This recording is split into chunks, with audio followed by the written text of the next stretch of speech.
Chapter 9. First Gent. An ancient land in ancient oracles is called law-thirsty, all the struggle there was after order and a perfect rule. Pray, where lie such lands now? 2d Gent. Why, where they lay of old, in human souls. Mr. Casaubon's behavior about settlements was highly satisfactory to Mr. Brooke, and the preliminaries of marriage rolled smoothly along, shortening the weeks of courtship. The betrothed bride must see her future home, and dictate any changes that she would like to have made there. A woman dictates before marriage in order that she may have an appetite for submission afterwards. And certainly, the mistakes that we male and female mortals make when we have our own way might fairly raise some wonder that we are so fond of it. On a grey but dry November morning, Dorothea drove to Lowick in company with her uncle and Celia. Mr. Casaubon's home was the manor house. Close by, visible from some parts of the garden, was the little church, with the old parsonage opposite. In the beginning of his career, Mr. Casaubon had only held the living, but the death of his brother had put him in possession of the manor also. It had a small park, with a fine old oak here and there, and an avenue of limes towards the southwest front, with a sunk fence between park and pleasure ground, so that from the drawing-room windows the glance swept uninterruptedly along a slope of greensward till the limes ended in a level of corn and pastures, which often seemed to melt into a lake under the setting sun. This was the happy side of the house, for the south and east looked rather melancholy even under the brightest morning. The grounds here were more confined, the flower-beds showed no very careful tendance, and large clumps of trees, chiefly of sombre hues, had risen high, not 10 yards from the windows. The building, of greenish stone, was in the old English style, not ugly, but small-windowed and melancholy-looking, the sort of house that must have children, many flowers, open windows, and little vistas of bright things, to make it seem a joyous home.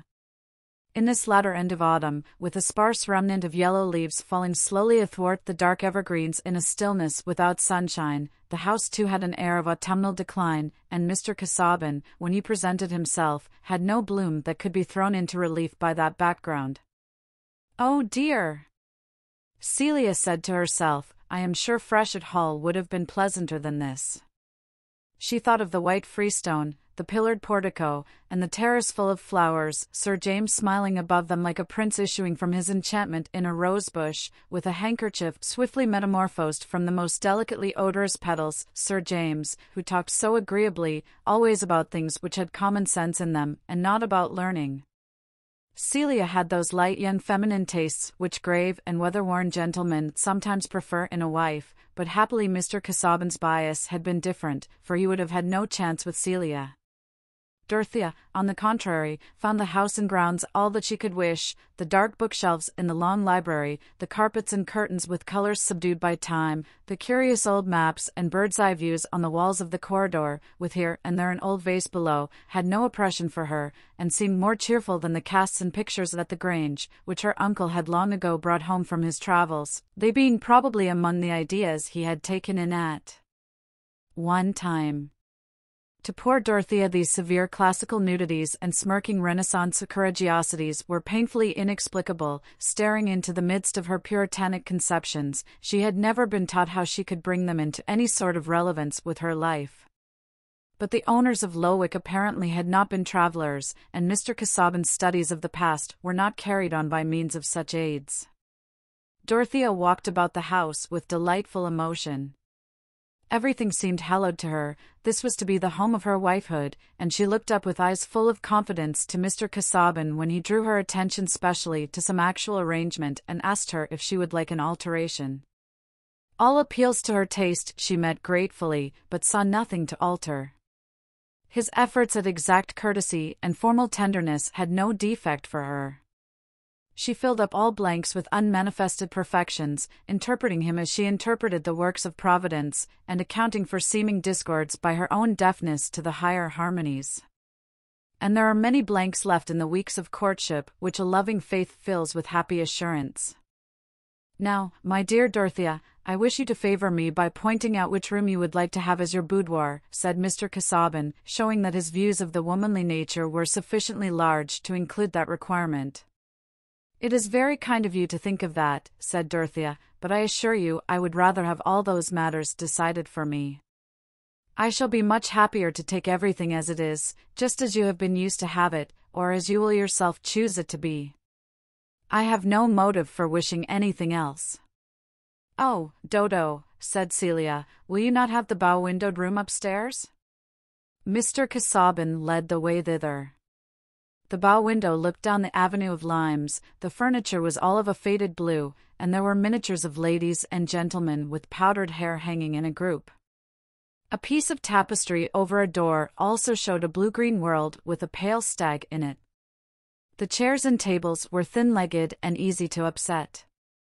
It was a room where one might fancy the ghost of a tight-laced lady revisiting the scene of her embroidery. A light bookcase contained 12 volumes of polite literature in calf, completing the furniture.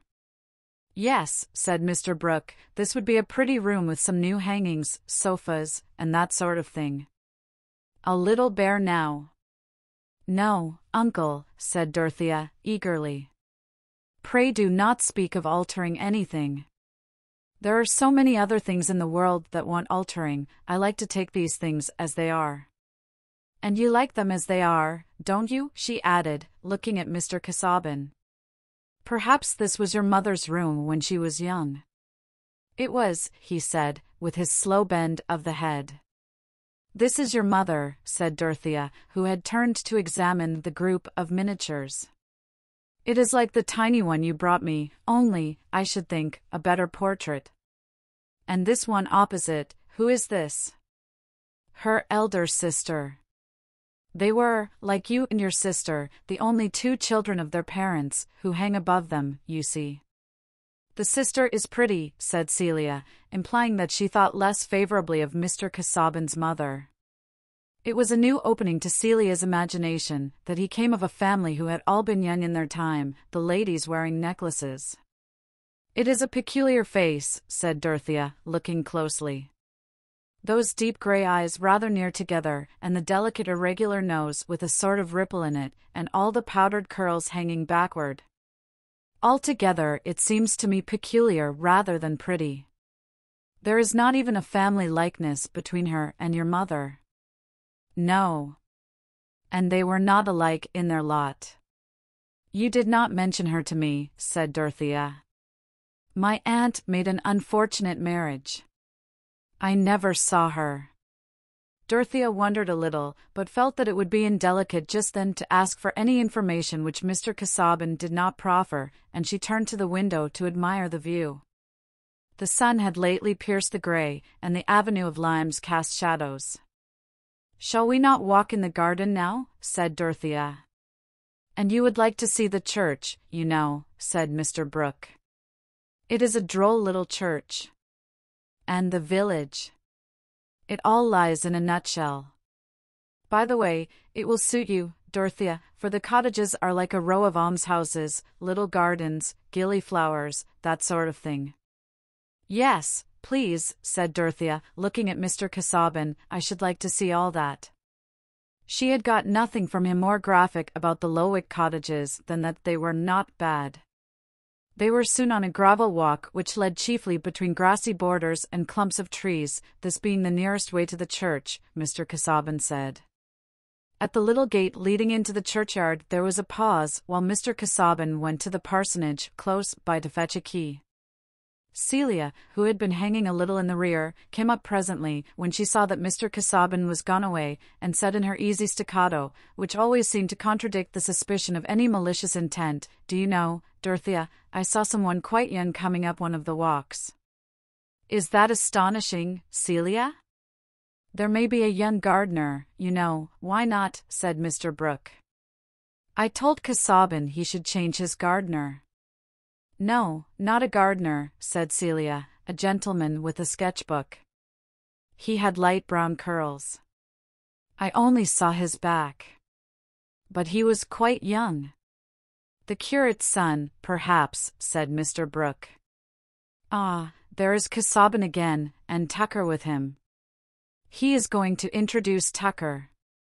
"You don't know Tucker yet." Mr. Tucker was the middle-aged curate, one of the inferior clergy, who are usually not wanting in sons.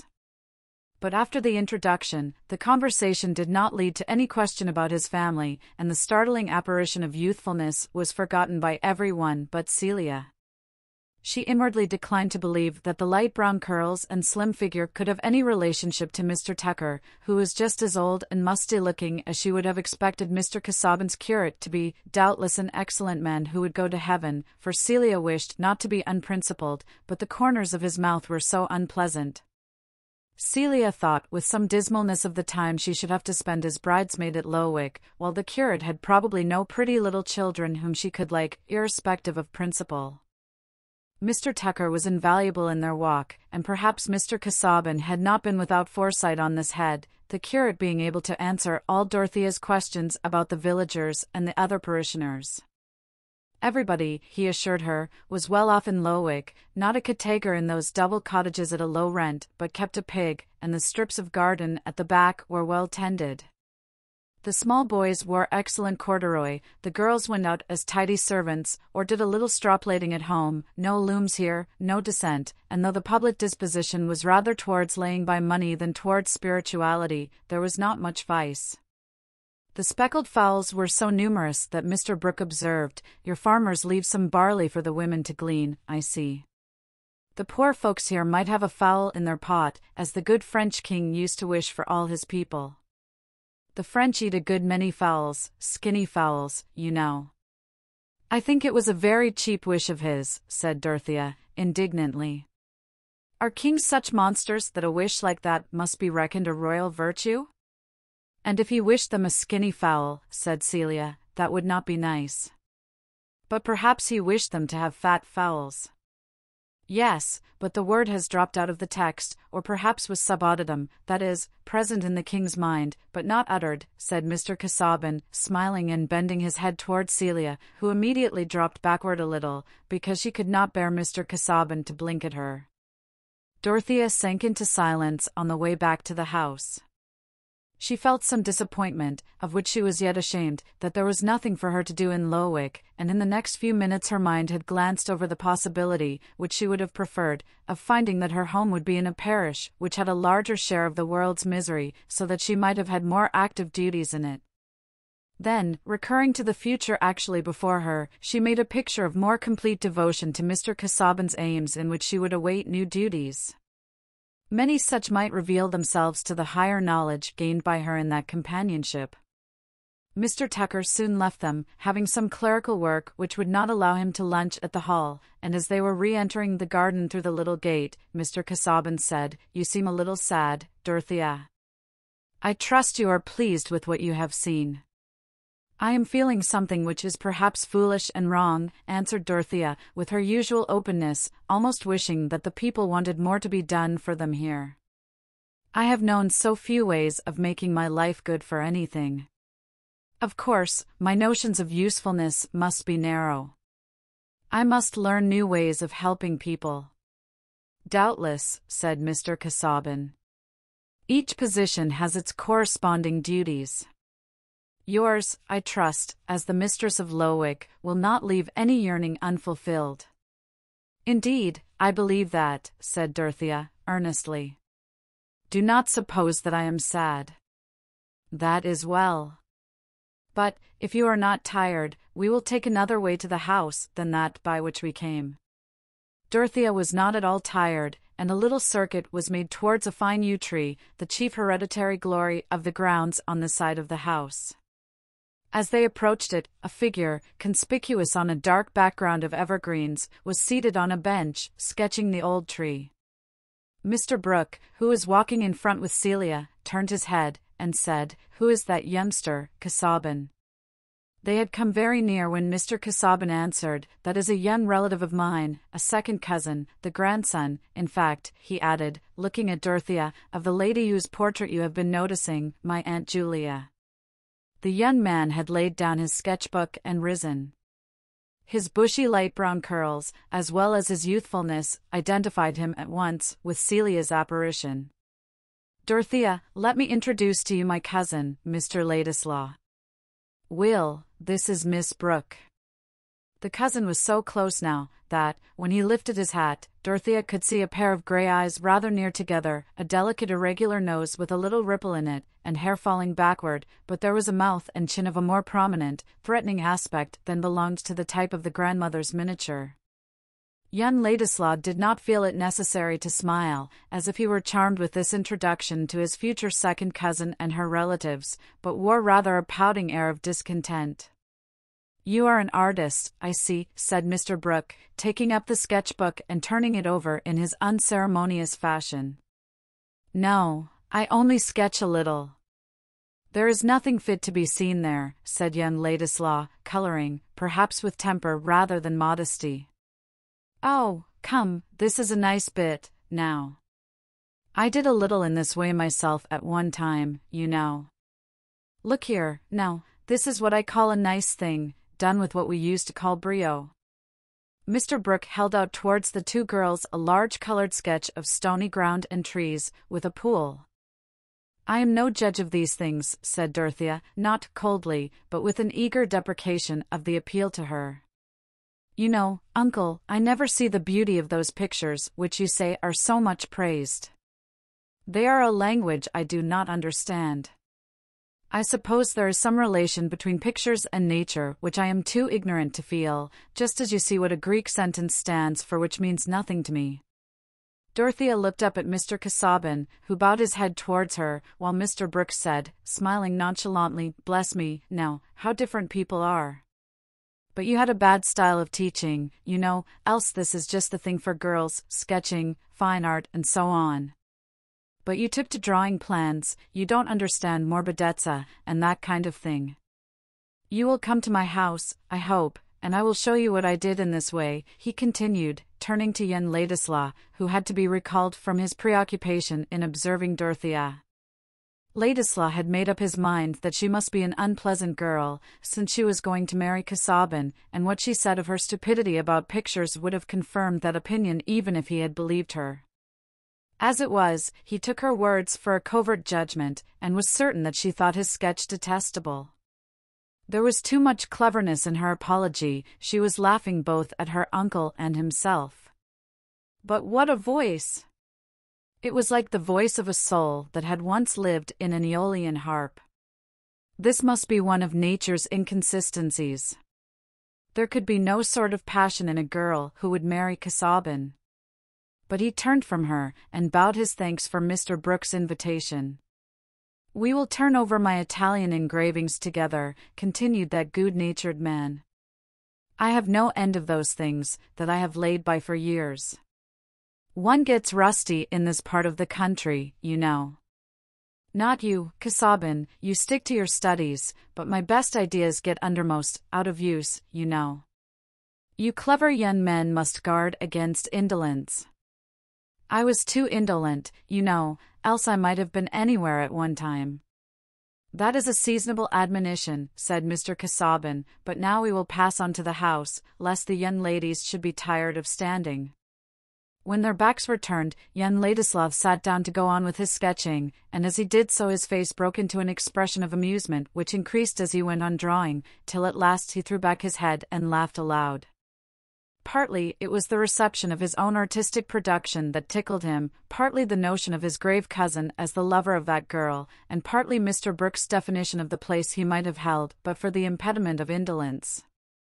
Mr. Will Ladislaw's sense of the ludicrous lit up his features very agreeably. It was the pure enjoyment of comicality, and had no mixture of sneering and self-exaltation. "What is your nephew going to do with himself, Casaubon?" said Mr. Brooke, as they went on. "My cousin, you mean, not my nephew." Yes, cousin. But in the way of a career, you know.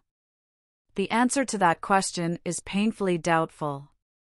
On leaving Rugby, he declined to go to an English university, where I would gladly have placed him, and chose what I must consider the anomalous course of studying at Heidelberg.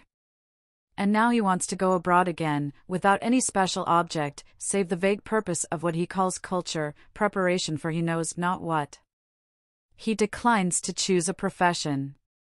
He has no means but what you furnish, I suppose. I have always given him and his friends reason to understand that I would furnish in moderation what was necessary for providing him with a scholarly education and launching him respectably. I am therefore bound to fulfill the expectations so raised, said Mr. Casaubon, putting his conduct in the light of mere rectitude, a trait of delicacy which Dorothea noticed with admiration.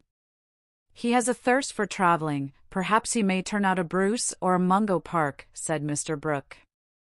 I had a notion of that myself at one time. No, he has no bent towards exploration, or the enlargement of our geognosis. That would be a special purpose which I could recognize with some approbation, though without felicitating him on a career which so often ends in premature and violent death. But so far is he from having any desire for a more accurate knowledge of the earth's surface, that he said he should prefer not to know the sources of the Nile, and that there should be some unknown regions preserved as hunting grounds for the poetic imagination. Well, there is something in that, you know, said Mr. Brooke, who had certainly an impartial mind. It is, I fear, nothing more than a part of his general inaccuracy and indisposition to thoroughness of all kinds, which would be a bad augury for him in any profession, civil or sacred, even were he so far submissive to ordinary rule as to choose one. Perhaps he has conscientious scruples founded on his own unfitness, said Dorothea, who was interesting herself in finding a favorable explanation. Because the law and medicine should be very serious professions to undertake, should they not? People's lives and fortunes depend on them. Doubtless, but I fear that my young relative will lay this law is chiefly determined in his aversion to these callings by a dislike to steady application, and to that kind of acquirement which is needful instrumentally, but is not charming or immediately inviting to self-indulgent taste. I have insisted to him on what Aristotle has stated with admirable brevity, that for the achievement of any work regarded as an end there must be a prior exercise of many energies or acquired facilities of a secondary order, demanding patience.